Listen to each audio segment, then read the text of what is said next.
Hi, I'm John, and today we have a caboose from Atlas to take a look at. So let's head over to the workbench.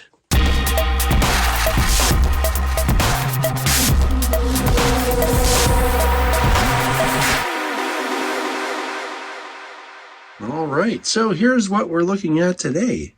This is a standard Cupola Caboose. It's HO scale.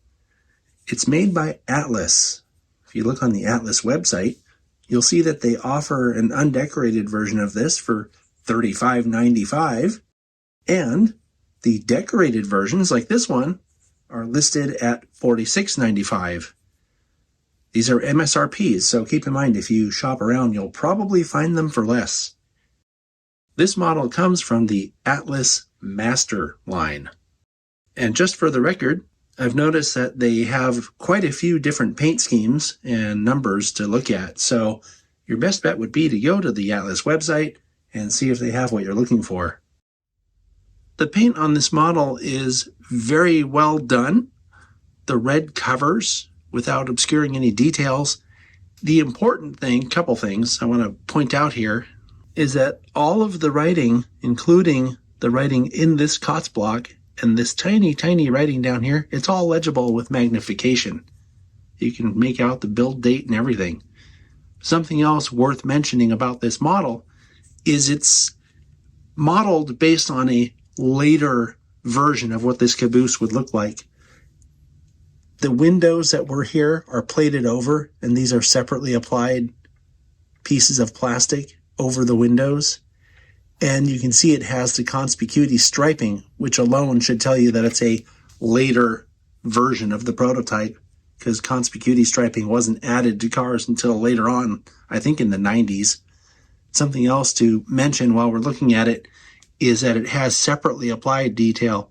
These curved grabs and these grabs on the end are all separately applied, and the paint treatment on them being a different color really makes them stand out.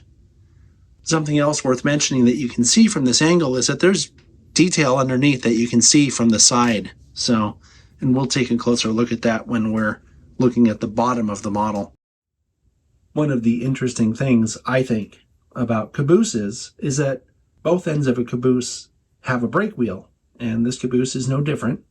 As you can see, the brake wheel detail is separately applied, and there's additional detail that runs down this channel here. That's chain detail, kind of hard to see, but I think you can just make it out from this angle.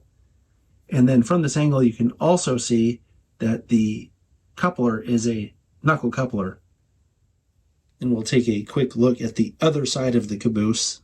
You can see from this side that not all the windows got plated over, and the windows do in fact have window glazing in them.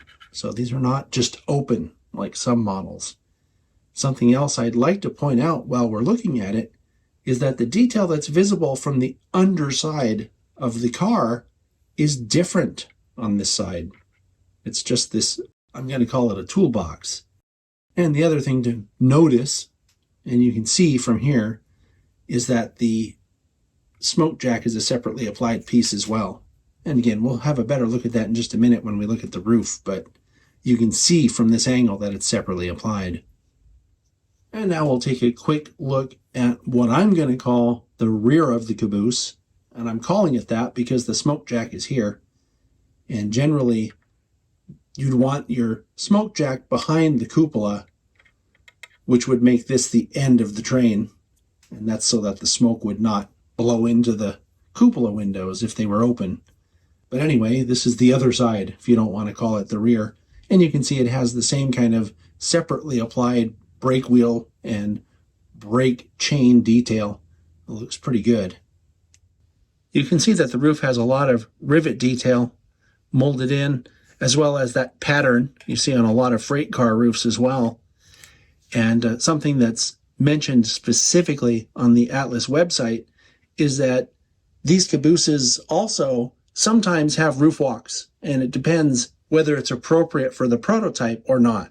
In this case, as evidenced by the conspicuity striping, it's a later era prototype, and the roof walks were removed off of cabooses and freight cars. So that's an important detail to note.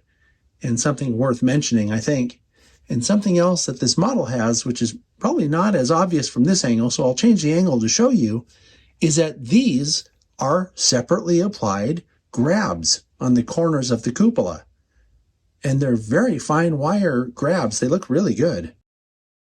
Now we'll look at the bottom of the model, and I will point out again, these details that you can see when it's rolling down the track are separately applied. And other than that, there's not really a whole lot of detail underneath, just the important stuff that you can see when it's rolling down the track. And while we're looking at it, I'd point out the metal wheels that it comes with, as well as pointing out the fact that this is a body-mounted coupler and not truck-mounted. This is another solid release from Atlas, and I really like how they've taken a standard design caboose and applied a whole bunch of different road names to it, or paint schemes.